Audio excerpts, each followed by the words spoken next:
Okay. All right, we're going to start now. My name is Pete Marcus. I'm the president of the Ardsley Historical Society.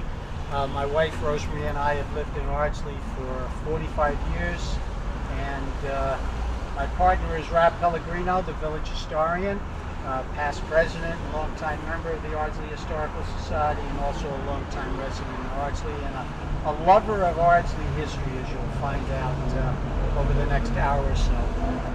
The Ardsley Historical Society was founded in 1982, so next year will be our 40th anniversary.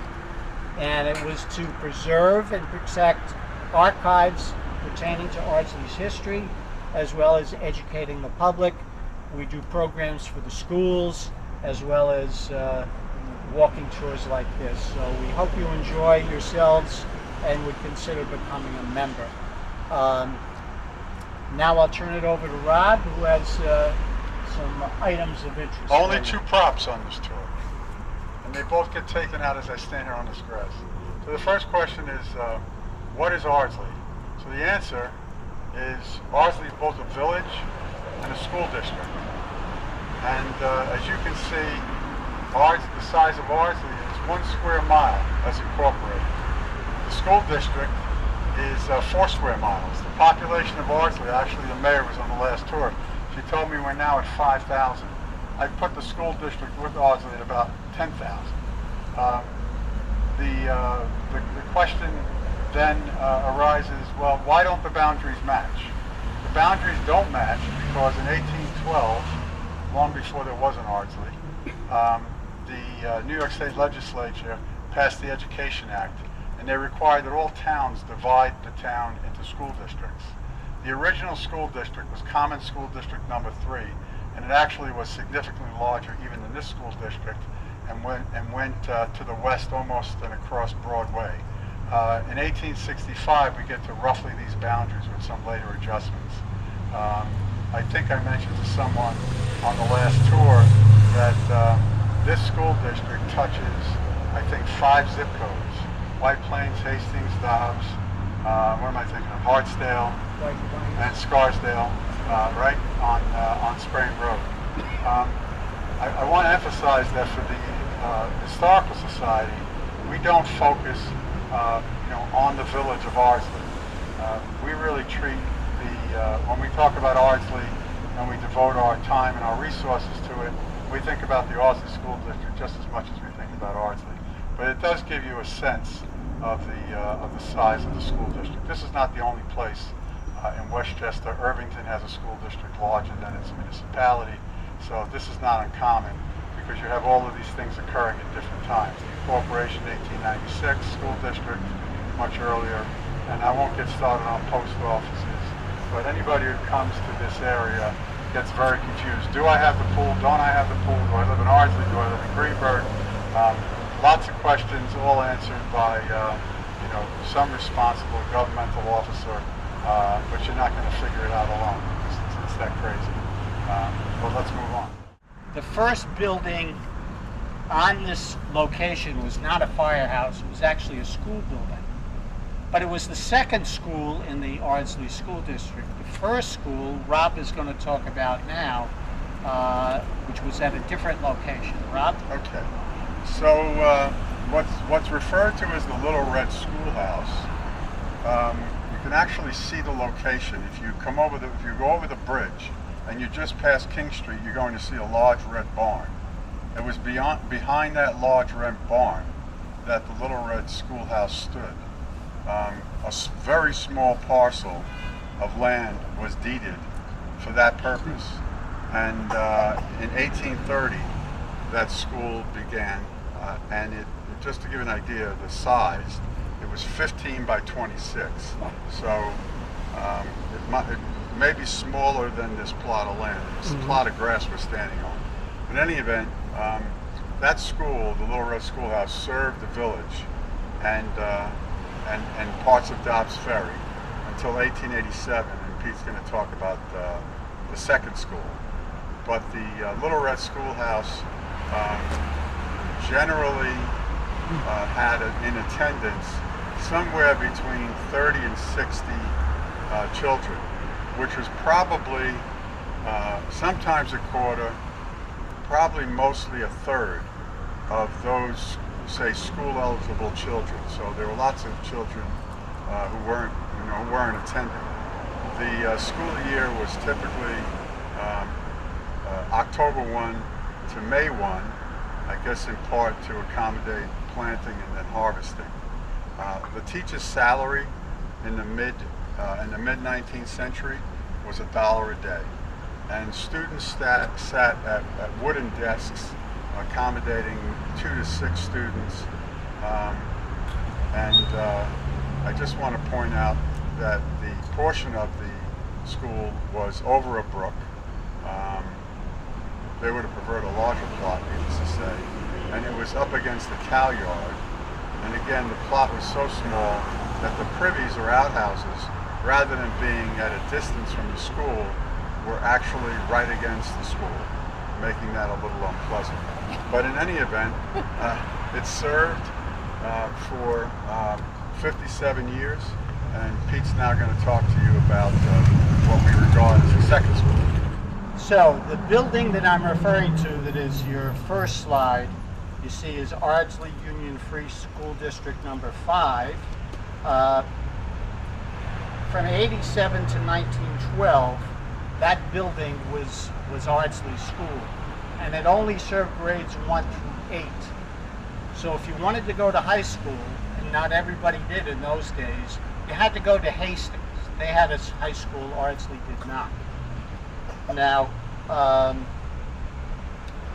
initially it was just one floor, but as enrollment increased, they added a second floor.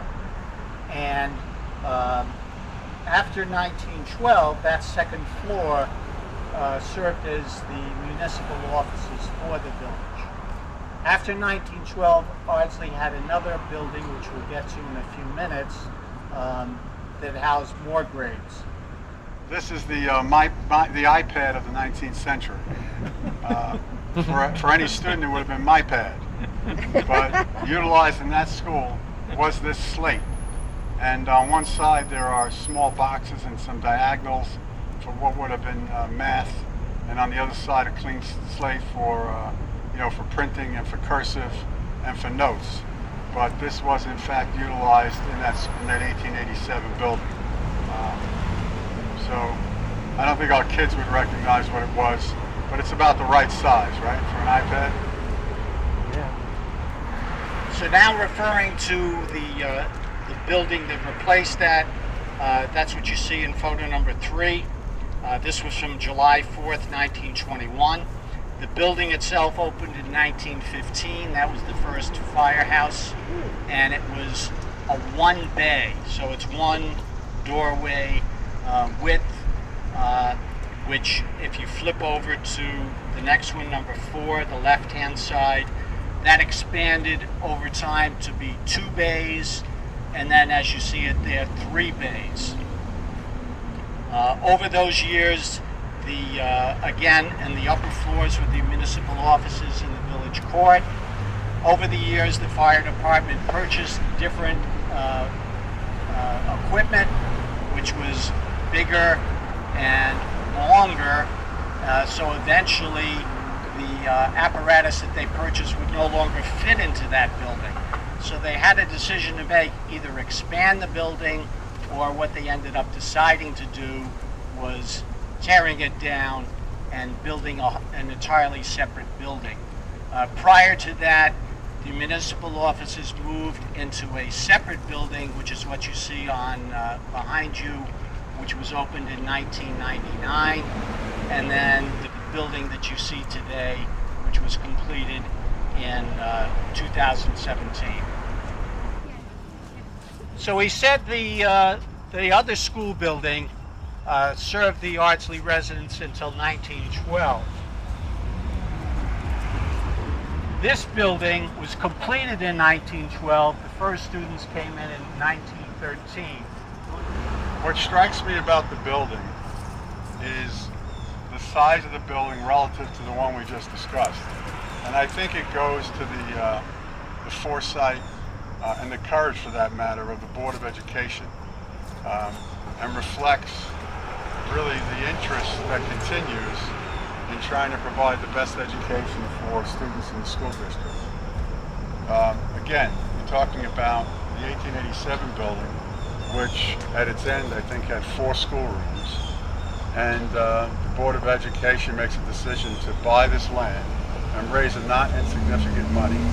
And I think our mayor's here today, she'd appreciate the difficulty of convincing people to spend this sort of money. And they went from, again, that small wooden building to this edifice, which would house many, many more children.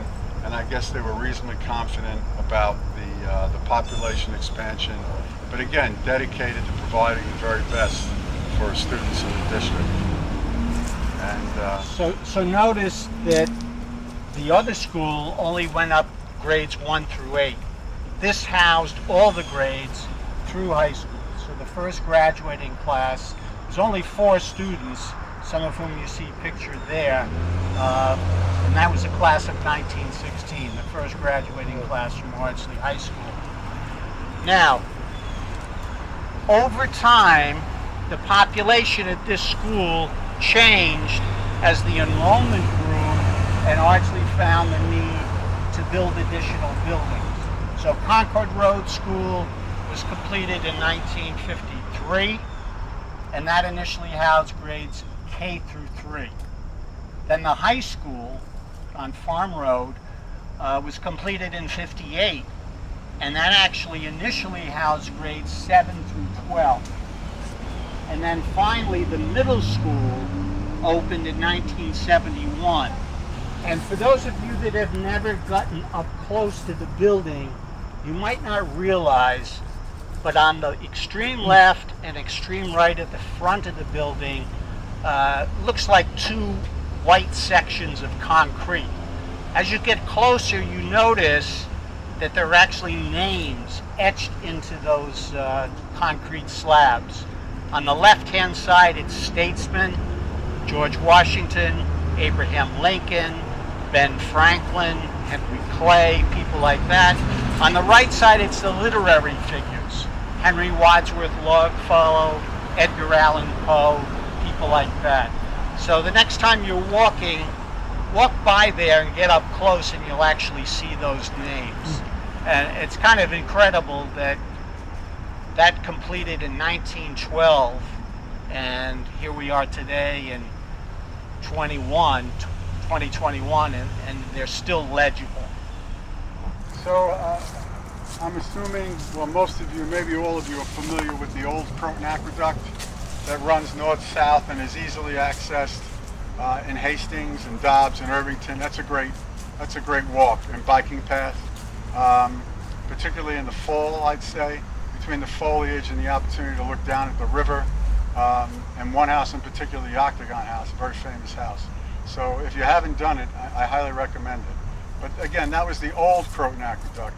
That was built between 1838 and 1840, and for the first time New York had a source of water, clean water, from the Croton River and the Croton Reservoir.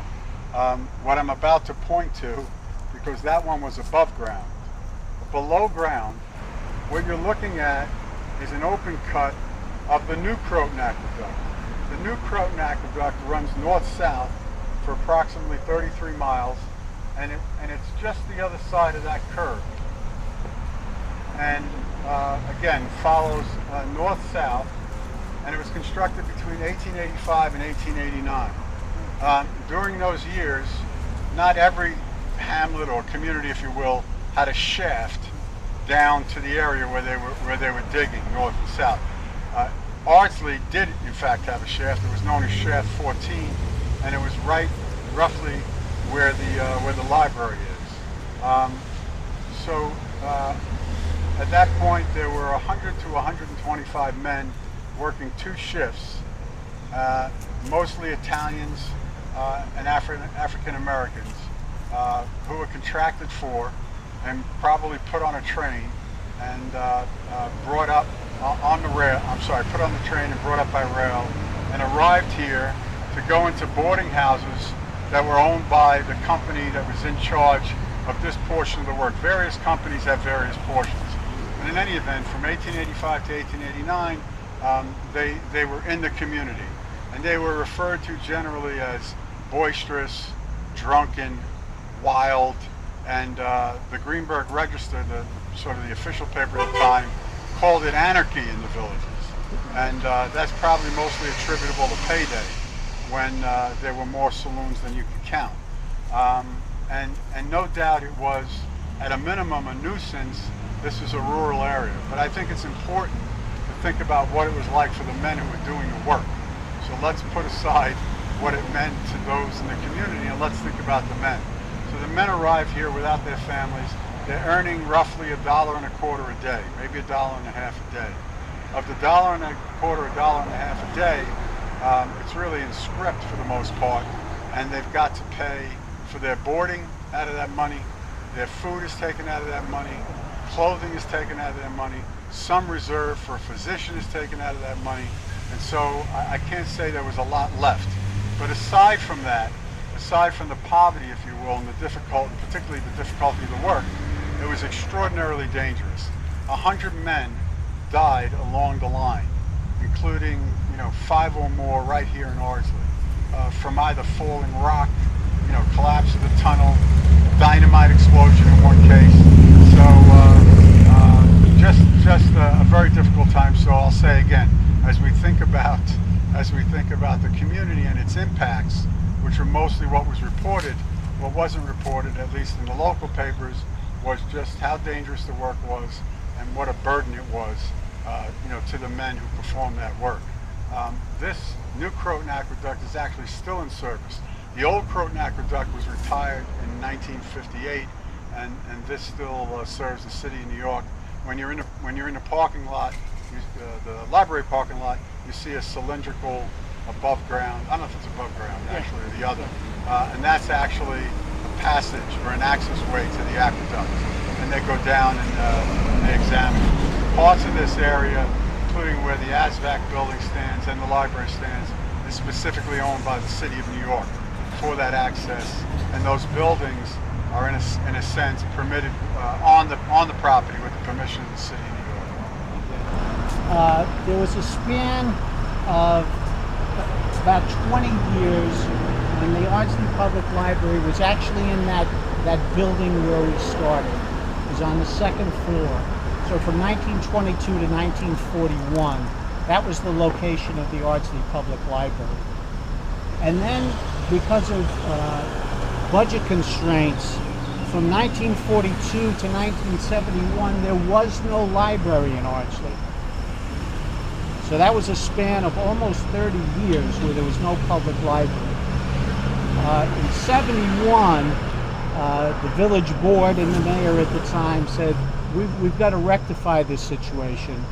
So they allocated funding, and the library that started in 1972 was actually in that shopping center where DeChico's is today, the Hillcroft Shopping Center, as it was known at that time.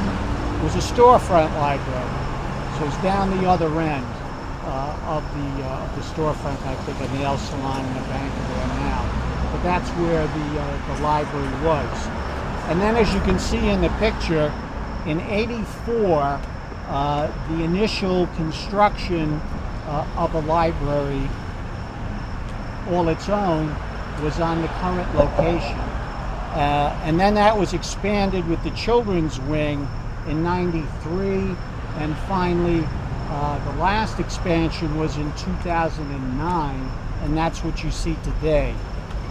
That was only made possible through significant contributions from the Agnes and Tom Carvel Foundation.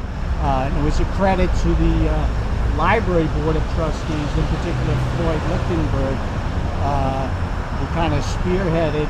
He ran the gas station down under the thruway where Tom Carvel got his gas, and the story goes that every time that Tom pulled in, Floyd would say, could really use your help with the library. And I guess eventually he wore him down because he did come through, and Floyd was instrumental in spearheading that construction. The building next closest to us from the library is the ambulance building, now known as ASVAC. ASVAC, or the ambulance, was created in 1962. It was a modified Cadillac, I think, to start. And they had just a few calls during those years, those initial years. When I say a few, I mean, you know, a few in a week or a few in a month. Today, ASVAC, again, entirely a volunteer organization without any help from the village, or anyone else for that matter, raising their own money, respond to more than 800 911 calls a year. I encourage you to both donate, and I encourage anyone with an interest to volunteer. I think presently there are only about 33 volunteers. You don't have to, you know, there are many that work full time, but they'll be available on evenings or on weekends. But again, it's a volunteer service and one of the most critical services we have. And they respond to that number of calls, and you know, increasing every year.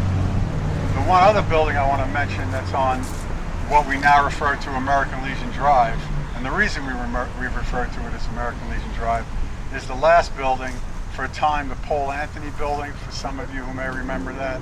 But after World War I, there was McCartney, which has a real estate office, or had a real estate office, and an insurance agency, had a very small building. That building now stands in Pascone Park, in that far corner, which you may see next to the honor roll. And we were lucky enough to raise money again with volunteers to have that building moved and refurbished. But in any event, after World War I, that's where veterans would meet, and also in World War II. And then they decided that they would build a building, and they did, American Legion Hall, if you will. And that's that two-story building now being retrofitted for, I believe it'll be a doctor and a PT office with some other complementary uses. But that building was in use for World War II, and World War I, World War II veterans, and later Korean veterans. And it's there where they had their meetings and other functions. As the number of veterans waned, either moved out or sadly passed, the building was sold and now has been had commercial uses for a number of years. There were two plaques, one on either side of the doorway, that commemorated military service. Those plaques have been removed, and will wind up, no doubt, next to the honor roll in Pascone Park. Okay, talking about churches in Ardsley. In 1854, the first chapel was built for the Methodist Church on land donated by Captain John King. And we're going to talk about him a little bit later and his importance to the village. In 1896, that building on the left, that gray building, the parsonage was constructed. Parsonage is where the pastor and his family would live as part of their arrangement with the church community. Now, the structure that was initially built on this site in 1903 was a wooden structure, and the pastor at that time, Reverend Eli Quick, who also who wrote a short history of Ardsley as part of a fundraising effort to construct that church. Now, the brick portion that you see now was actually constructed in two parts. The first part is the part in the back. That was constructed in 1955, and then following that, the wooden structure that was in front was taken down, and the structure that is there now was built, and that was dedicated in 1960. The Catholic Church that we're going to go see in a few minutes actually started out as a mission church, part of the Our Lady of Pompeii that is over in Dobbs Ferry. For a time in Ardsley, it actually services were conducted at the Ardsley Lyceum, which is a building we'll talk about a little bit later. But they're pictured on page 9. You see the building that has a cross over the door and a cross on the top of the building. That's where services were held between 1927 and 1929. The building that we're going to stand in front of later was constructed in 1950, and that's where services have been conducted ever since. If you turn over to page 10, you see a picture of the first Episcopal church in Ardsley, and this was located, this is St. Barnabas Episcopal Chapel. This was located at the intersection of Heaverdale Road and Sawmill River Road, or Route 9A. It's where that little strip mall is now, where most of the storefronts are empty. But that building was actually preserved and moved. When we were on American Legion Drive, and I referenced the Ardsley Community Daycare, that is that building. So they built a foundation for it here, put that building on top of it, and it's been used for that ever since. Now, this is the permanent home of Our Lady of Perpetual Help Church. As I said, it was constructed in 1950 and has remained active ever since. So your next picture, On if you page flip 12, it, page 12, you see Captain King and his wife Eliza Ann Dobbs right here, and the pickles in a barrel, and what was referred to as a sloop. So John King, and this is King Street right here in front of us, this blacktop area that is dead-ended. So John King emigrated to the United States at the age of 13 and started working on sloops almost from the start. And very industrious young man. They said he had his own sloop in a matter of years, and by the time he was 18, he was running that sloop from Dobbs to New York with produce and passengers. And he also had a cucumber farm, a small cucumber farm at Willow Point, which is essentially where the Dobbs Ferry Park is, that you're familiar with, right? In any event, come 1833, he purchased acreage, including what you see here on King Street, and began both farming and pickling of cucumbers. They were planted, I was told, around July 1 and harvested between August 15th and August 20th, the preferred size being 3 to 5 inches. By 1880, the yield in Westchester was over 100 million cucumbers. There's a small stream, and he dammed that stream and set up his pickle works, which would be small buildings covered with wooden vats, not unlike what you see in the photo, into which would go the salt and the brine, and then get shipped off again from at that point, no trains. Would get shipped off from Dobbs Ferry to the city. But there were also pickle works, one operated by John Joseph Lafergie, who owned farmland on both sides of Ashford, a little to the east. He had a pickle factory on the Sawmill River, just south of the village, and there was yet another operated by, I think, a family from Yonkers. So there were 3 pickle works in close proximity. The cucumber industry, if you will, lasted really well into the 1880s. There was some blight.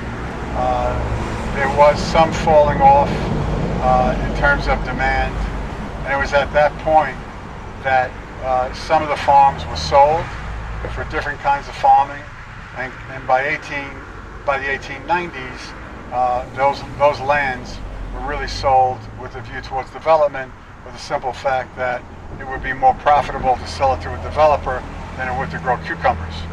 And I want to mention, as I go back to King, because I overlooked this a moment ago, when he came here, and any farmer, if you will, came here, it had no name per se, right? I mean, this was sort of the road to Sprain Road. Sprain Road is an extraordinarily old road. There was no Ashford Avenue, if you will, or Ardsley Road. So between this road and 9A, it was sometimes referred to, and I think Peter said it earlier, Sawmill Corners. But based on the prominence of John King, both as a businessman and then his donating, if you will, the land for the Ardsley Methodist Church, it came to be known as Ashford, which was his ancestral home in England.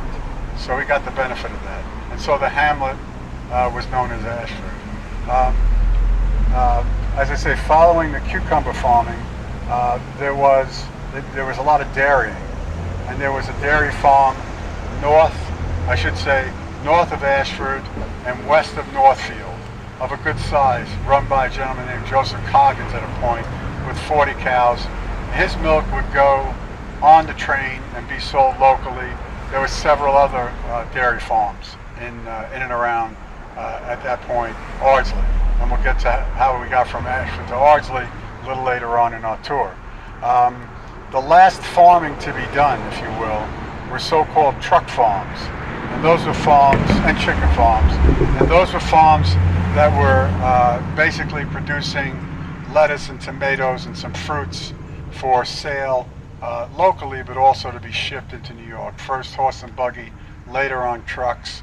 There were wholesalers in Harlem, and those were located along Spring Road.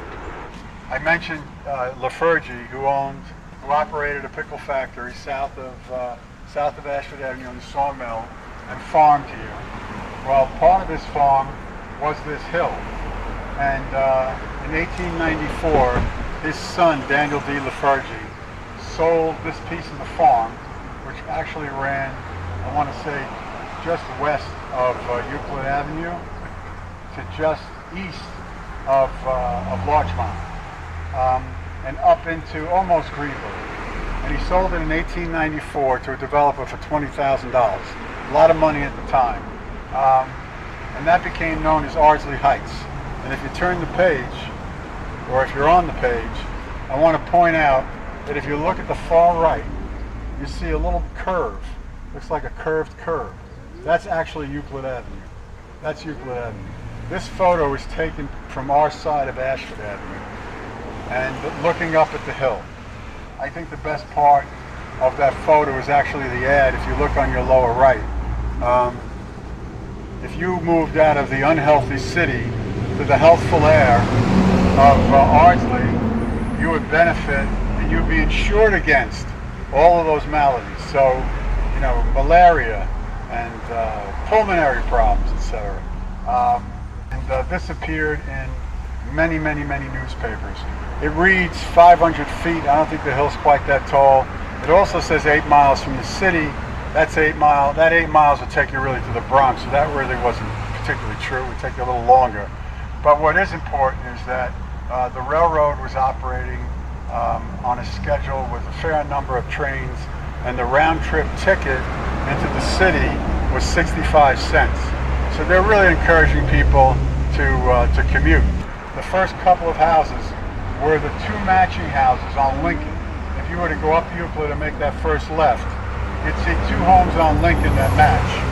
The houses across the street, the home for the men, the blue house to the left now painted blue, were also original houses. If you ride up to Riverview, my house is one off the corner, and there are several other Victorians as you go down. There are a couple that burned, but most of the houses that you see in that photo still exist. Still exist. Yep. So if you look at the page 13,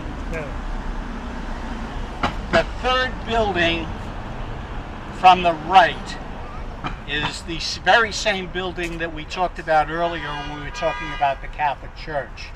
That's the Ardsley Lyceum.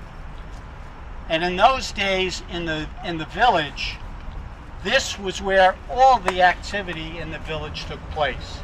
I'm talking about they showed movies there were dances there were meetings there, people had wedding receptions, funerals, everything under the sun took place in the Ardsley Lyceum. And the building was approximately to the right of that house, looking across the street. That's where it would have been.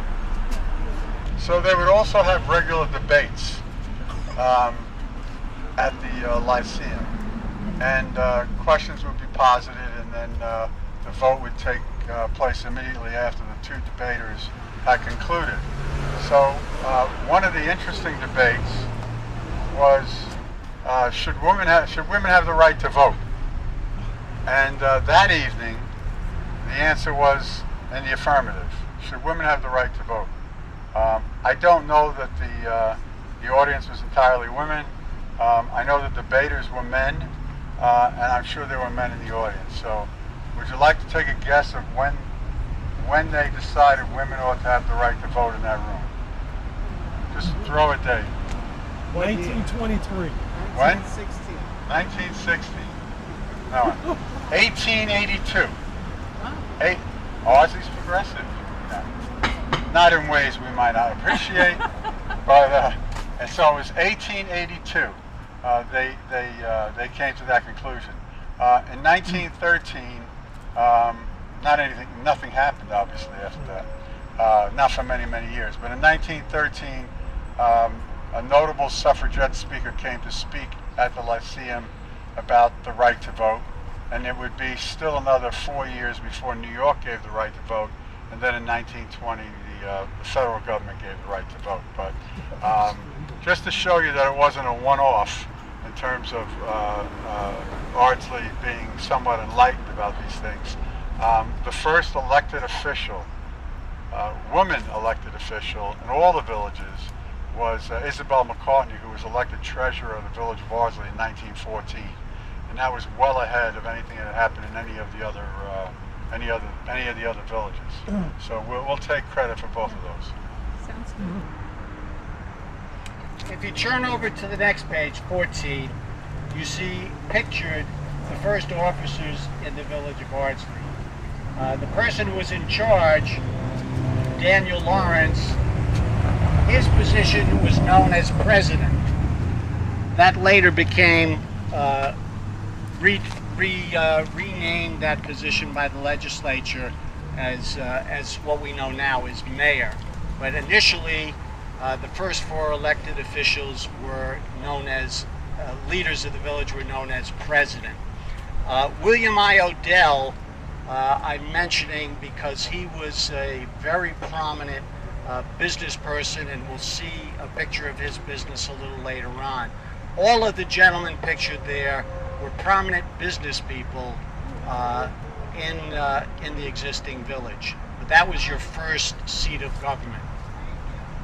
If you turn over to 15, you have a view of what it was like to look west on Ashford Avenue. So if we're looking in this direction, notice you see at the bottom of the street, you're running into buildings. And the reason why is if you flip over to the next page, you see that there is quite a bend in the road to Ashford Avenue.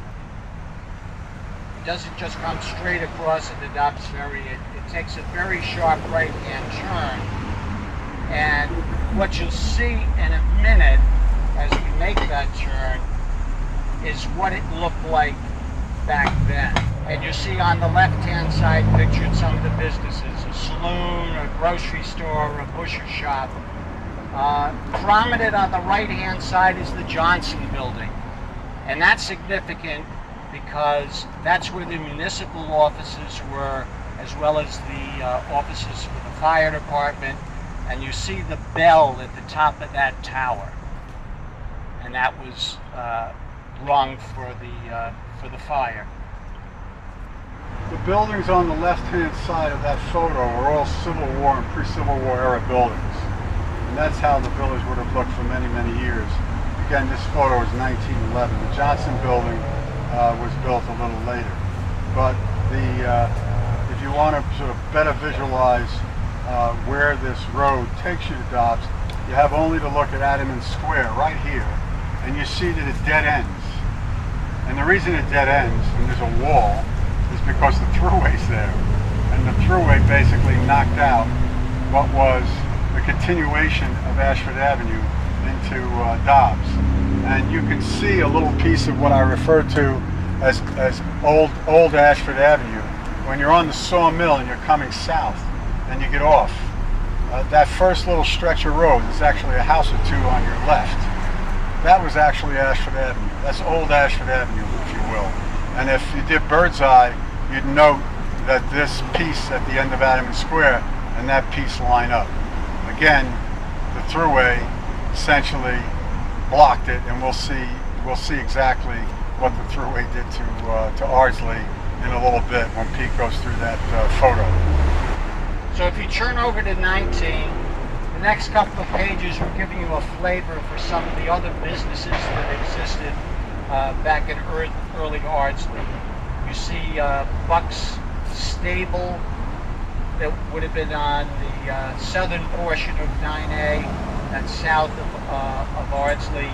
It's across the street from where the Carvel is today, and that livery later became a blacksmith shop.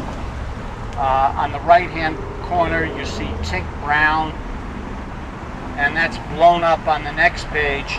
It's significant because he's sitting on a well. So this is before every single building had running water in the village. Again, one of the reasons why they wanted to incorporate, so they could tax, and kind of going along with the real estate development, why would you want to come to an area that didn't have running water? So it was for things like the infrastructure, the improvement in the roads, and later sewage, that people wanted to incorporate. Just a side note that was mentioned, the school had no running water, so a child was chosen periodically to go down to the well and draw water to bring it back to the school. Flipping over to the next page, I mentioned earlier one of the first trustees was William I. Odell. He later became president, and this was his business, Coal, Flour, and Feed, which was a big business for the town. And you can see that with the railroad siding that went right into his business, he supplied his materials, lumber, and so on for many years. Going over to the next page on 22, you see W.W. Brown Groceries and also the horse and wagon for delivery. Now, where would he have been located, Rob? He would have been on the left side, and we'll see that in the next picture. We'll see that at page 24. 23 is Doc Johnson, probably making a house call in that picture. For many years, he was the only doctor providing medical care for the village of Ardsley. Arrived before the Civil War and was here for 40 years. The next photo is very important for reasons that relate to the following photo. But at this point, the earlier photo we were looking at from 1911 showed structures on the left-hand side and showed on the right-hand side the Johnson building, which is the farthest building in this picture now, right? And then before that, on the right-hand side, you see a series of buildings. They are in fact connected with sort of one development, and they begin at the Johnson building on this side of the river. Believe it or not, the river's running between the Johnson building and those new buildings. And the roadway was sort of bridged over. You didn't really notice, but the river was under that roadway and over a bridge. But in any event, a gentleman named Owen Hamready came to the village and decided he would build a series of buildings. And he had a lot of success. He filled them with families above, stores below. But I just want to emphasize they begin at the Johnson building and they come around almost onto 9A. So when we turn the page, we come to one of the, if not the most tragic day here in Ardsley. And that is the fire that on December 14th, 1914. That fire destroyed the entire business district. It started in one of Hamready's buildings, new buildings on the right-hand side, jumped the river, burned the Johnson building, jumped Ashford Avenue and burned every building on that side. There's absolutely nothing left. So the entire business district was destroyed, and most tragically, a family, William Johnson and his spouse and his son and infant daughter, all perished in that fire. It was fought by local companies, but between the wind and the wood structure of the buildings, and anybody who knows a little bit about how buildings were constructed then, it was called balloon construction. Today it's floor by floor, and there are floor stops. But if the fire got in a wall, it went straight to the roof. So the fire was extremely quick. And just to give you an idea of the fighting equipment that Ardsley had, they essentially had a hose on a wheel, or a couple, and that was hand drawn.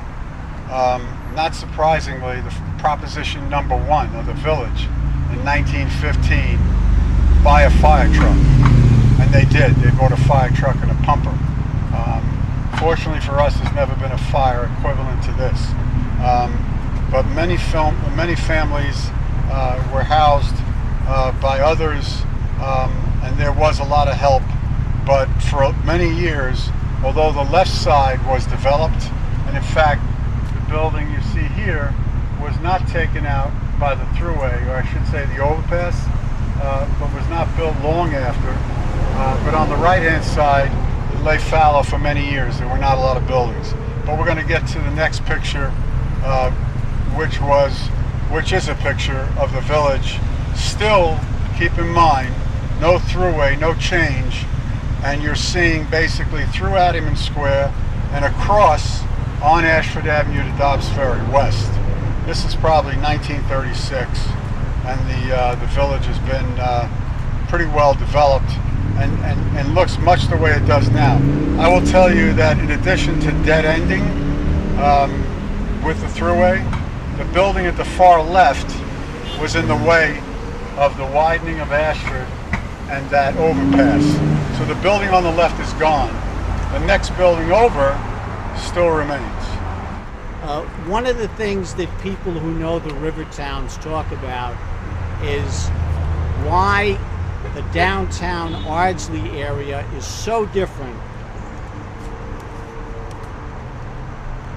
Why downtown Ardsley is so different from downtown Hastings, downtown Dobbs Ferry, downtown Irvington.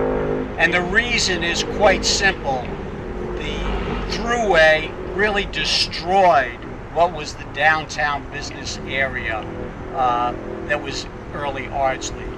If you look at the picture on 29, top left, that was how the downtown area looked in 1928. You see the railroad and then development on either side. The bottom portion, Ardsley, the upper portion as we go into Dobbs Ferry. Now if you go to the right, you see the top black line filled in. That's the impact of the Sawmill Parkway, and that came to Ardsley in 1929. But the real big impact is the bottom black line. That's the New York State Thruway. And all of those streets, all of those businesses, all of those homes were either destroyed or had to be relocated. So the resulting downtown is basically what you see today, and we've been heavily impacted. You know, the construction of the Ashford Avenue Bridge, the coming of the Thruway, and to a lesser extent the Sawmill River Parkway. But the downtown has really never been the same, and that's why it's so different from the downtowns of the other river towns. You see in the bottom pictures, and then over on page 30, that some of the homes, the homeowners decided, okay, I want to save my home, so they actually put it up and physically moved it to a new location. And you see an example of that on page 30. The home behind you, Pete, as you know, on the Voyage is sitting out front. That home was moved in the 20s out of the way of the Sawmill River Parkway. So it came very early. I mean, later stuccoed and all the rest. But that building sat in the right-of-way of the Sawmill River Parkway. And there are buildings that were moved from the thruway that one can identify that are just west of, and he's waving, just west of Northfield that went into Dobbs. So a number of the buildings were If you flip over to the next page, you see a railroad station with the name of Ashford. The next couple of pages show you what the inside of the Ardsley station was, the telegraph office and so on. And then on 33, you see now Ashford has become Ardsley. And on the right-hand side, the businesses along Railroad Avenue, which again was one of those streets that was wiped out by the thruway. The train station was originally located beneath the on-ramp to the Sawmill River Parkway. Okay. And so the crossing was, 100 yards to the right. It would have been right at Ashford, right? So that's exactly. They when the thruway came through, they later flipped the station to the other side, and it looked to be in no man's land because it was between two highways. Okay. But originally, that's where it was. And if you were to get on the trail, you note that the trail is sort of hard to that ramp. Yeah. And so it was right there. That was right there. If you look at 35, anybody that remembers the water wheel, the old sawmill tea house started there. That was actually a real estate office, and it was purchased by William Lowe's, who turned it into the Water Wheel Inn, which was a spot for a lot of celebrities. People remember he had, sheep grazing on the water wheel property. There was a devastating fire in December of '92, which completely destroyed it. And nothing was built on that until a few years ago. They built the water wheel condominiums. Quickly, Ardsley Ice Company, which was on Woodlands Lake. If you've been on the South County Trailway, that is the body of water that's right past the waterfall there. And during the winter months, that employed a number of people, and they provided ice not only locally, but they put it on the train and brought it into New York City. Next, page 37, they had a winter carnival on the Woodlands Lake. 38, Rob referred earlier to Coggin's Dairy. Those cows would have been grazing in Macy Park. And then 39, you see the circus came to town, again in up there, Woodlands Park. Page 40, we have a significant individual in the history of Ardsley, and that's Cyrus Field.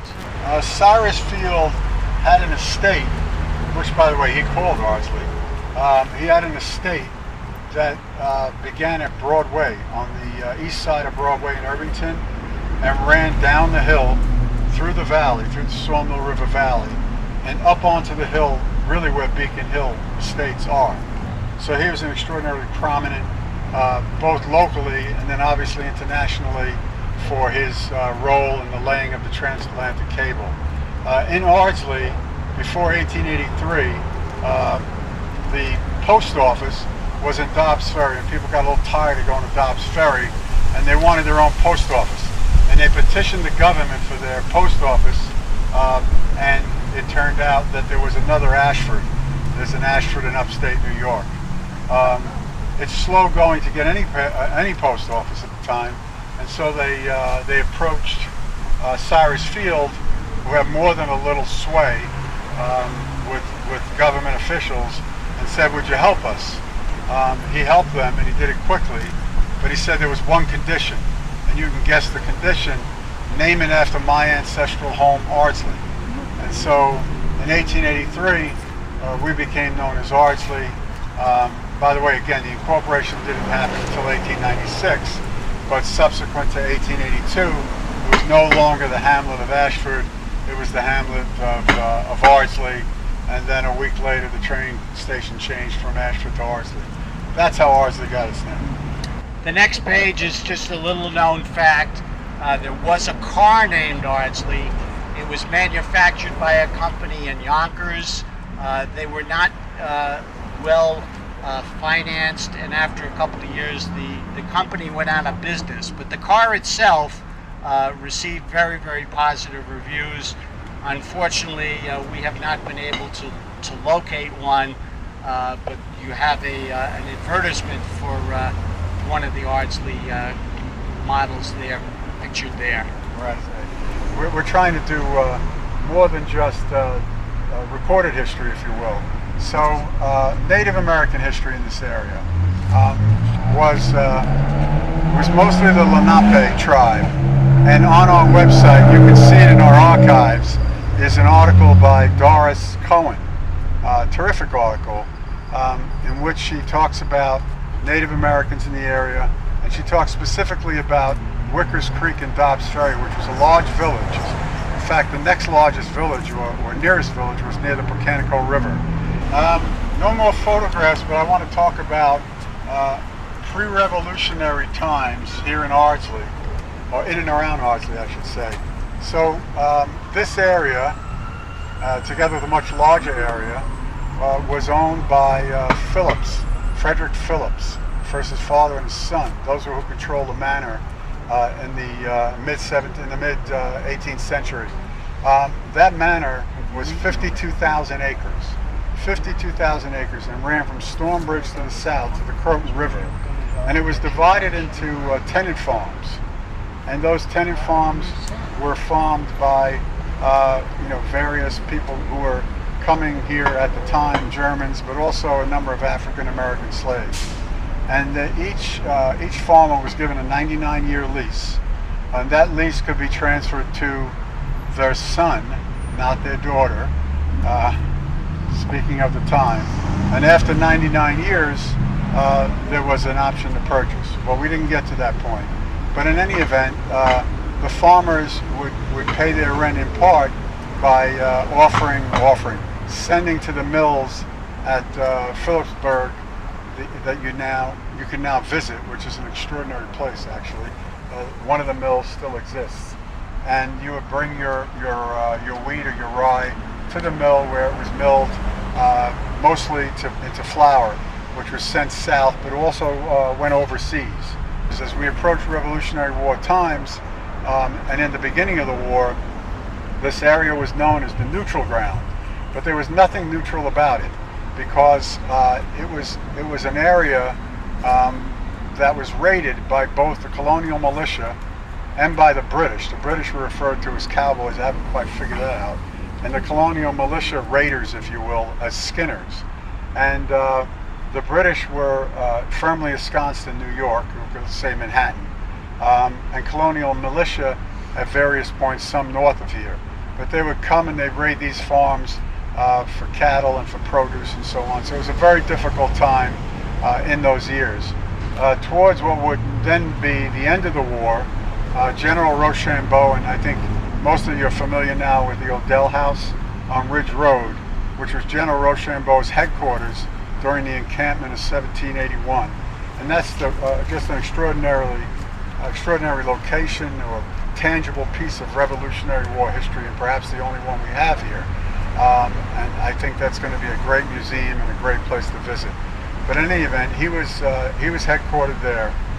His troops were near the Sunningdale golf course, and in fact they discovered French ovens, if you will, bake ovens, and the reason why is the encampment lasted 6 weeks, which is the longest encampment of the war. The American troops were arrayed along Heatherdale Road to the north side, up and near the high school. Artillery was practiced off that hill, and we do have in our collection a Revolutionary War cannonball, certified to be a Revolutionary War cannonball, found by someone, I think, in the Beacon Hill Estates. But in any event, what I think is particularly interesting is not only the length of the encampment, the longest of the war, but really what it amounted to. So there were 11,000 troops plus officers, plus wagoneers, plus servants, and it constituted at the time perhaps the densest population in all the colonies, and would have been the 5th largest city in all the colonies, behind I think New York, Philadelphia, Boston, and Charlottesville perhaps, or Charlotte. In any event, you can just imagine, again, 6 weeks. So they only broke camp because they learned that the French fleet, which they had imagined was sailing to New York, was in fact sailing to Chesapeake, Virginia. And so they broke camp and marched to Yorktown in August. And but it was an extraordinary time here, and another example of the deep roots of the Revolutionary War in our community. And with that, we thank you all, and let's all walk back. Thank you. Thank you.